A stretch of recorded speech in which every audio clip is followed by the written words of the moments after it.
Have you ever caught yourself imagining a conversation that never actually happened? You're lying in bed, and suddenly, your brain creates an entire story. Your crush finally says everything you've always wanted to hear. You win an argument you lost weeks ago. Someone who ignored you suddenly apologizes. Then the story changes again. Now you're becoming successful, standing in front of thousands of people. Everyone is finally noticing you. A few seconds later, you're imagining the worst possible future, an argument, a breakup, a mistake that hasn't even happened yet. The strange part is, none of it's real, yet your heart still races, your emotions still react, and somehow, it all feels real. Most people think this is just overthinking, but psychology suggests your brain may be revealing something much deeper.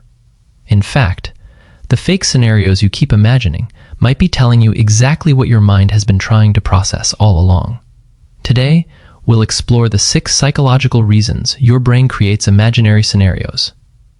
And by the end of this video, you might finally understand why your mind keeps returning to a world that doesn't exist. Number 1, your brain hates unfinished stories. Have you ever noticed something strange? You can forget what you had for dinner 2 nights ago, but somehow your brain still remembers an awkward conversation from years ago. The text they never replied to. The apology you never received. The moment you thought of the perfect comeback, hours too late. Most people call this overthinking. But psychology suggests something else is happening. Your brain has a natural tendency to hold on to things that feel unfinished. Psychologists call this the Zeigarnik Effect, the tendency to remember incomplete experiences far more vividly than completed ones. Think of it like an app running in the background of your phone. Even when you're focused on something else, it's still there, quietly using energy. Your mind treats unfinished conversations the same way. It keeps replaying them, searching for the ending it never got. And when reality doesn't provide that ending, your imagination does. That's why so many fake scenarios follow the same pattern. You finally say what you couldn't say. They finally understand your point. Someone apologizes. Your crush admits they always liked you. The story ends the way your mind wishes it had. Those scenes aren't as random as they seem. In many cases, they're your brain trying to close emotional loops that real life left open. And once your mind realizes, it can create its own endings. It starts doing something even more fascinating. It begins rehearsing futures that haven't happened yet. Number 2, your brain is constantly rehearsing the future. Have you ever caught yourself having a conversation with someone who isn't even there? You're explaining yourself, answering questions they haven't asked, or preparing for a situation that may never even happen. It feels strange, but your brain has a reason for doing it. Psychologists call this mental simulation. Before you face something in real life, your mind often runs through different possibilities in advance. It's like a rehearsal before the real performance. Athletes visualize winning before a competition. Public speakers mentally practice their speeches before stepping on stage. Your brain uses imagination to prepare for what might happen. The problem is, sometimes that rehearsal system becomes too active. Instead of preparing for one possible conversation, your mind prepares for 20. It imagines every response, every reaction, every misunderstanding, as if thinking through every possibility could prevent anything from going wrong. For a moment, it feels like you're gaining control. But real life never follows the script in your head. People say things you didn't expect. Conversations take completely different turns, and despite all that preparation, your brain starts the process all over again. Which leads to an interesting question. If these imaginary conversations rarely happen, why does your brain keep creating them? The answer lies in something even more powerful. Your brain actually enjoys imagined rewards almost as much as real ones. Number 3, your brain rewards imaginary success. Here's something most people never realize. Your brain doesn't only enjoy real rewards, it also enjoys imagined ones. Think about the last time you imagined your crush finally confessing their feelings, or finally proving someone wrong, or becoming successful, or hearing the words you've always wanted someone to say. None of it actually happened, yet somehow, it still felt good. You smiled, You felt relieved. Maybe you even felt more confident for a moment. But why? Because your brain doesn't always wait for reality before reacting. Psychologists have found that simply anticipating a rewarding experience can activate many of the same brain systems involved in motivation and pleasure.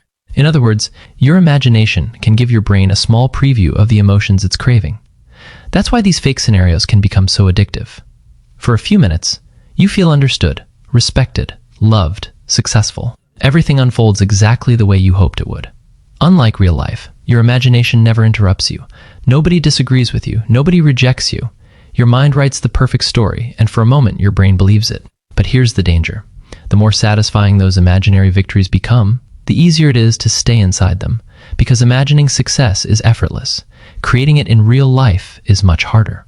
And that's exactly why your imagination often keeps returning to the same stories, especially when reality isn't giving you what you're looking for, which reveals something even deeper. Maybe these imaginary worlds aren't just about pleasure. Maybe they're trying to replace something your real life is missing. Number 4, your imagination creates what reality is missing. Have you ever noticed something about your imaginary scenarios? They're almost never random. The person who feels ignored imagines finally being appreciated. The person who feels misunderstood imagines someone finally saying, "I get you." The person who never had the chance to speak imagines delivering the perfect speech. And the person who's been hurt often imagines receiving the apology they never got. There's a reason for that. Psychologically, our imagination often reflects the emotional needs that haven't been fully satisfied in real life. It fills in the gaps, not because your brain wants to lie to you, but because it's trying to give you the emotional closure reality never did. That's why your fake scenarios usually revolve around the same feelings: being loved, being respected, being chosen, being heard, being understood. Your imagination isn't creating random stories. It's revealing the emotions your mind keeps searching for. And once you begin noticing the pattern, you'll realize something surprising. The characters may change, the places may change, the conversations may change, but the emotion you're chasing almost always stays the same. And that leads to one final question. If your brain keeps creating these scenarios to protect you, at what point do they stop helping and quietly become a place to hide? Number 5, when imagination quietly becomes an escape, your imagination isn't the enemy. In fact, it's one of the most powerful tools your brain has. It helps you solve problems, prepare for difficult situations, and even come up with creative ideas. But sometimes, without realizing it, the line between preparation and escape begins to disappear. At first, you imagine a conversation because you want to be ready. Then you imagine it because it feels better than having it. You imagine finally telling someone how you feel, instead of actually saying it. You imagine succeeding. Instead of taking the first step, you imagine being understood, instead of risking being misunderstood. Little by little, your brain starts choosing the version of life it can control. Because inside your imagination, everything goes according to plan. You say the perfect words. People respond exactly the way you hoped. No one interrupts you. No one rejects you. No one surprises you. Real life doesn't work that way. It's unpredictable, messy, sometimes disappointing.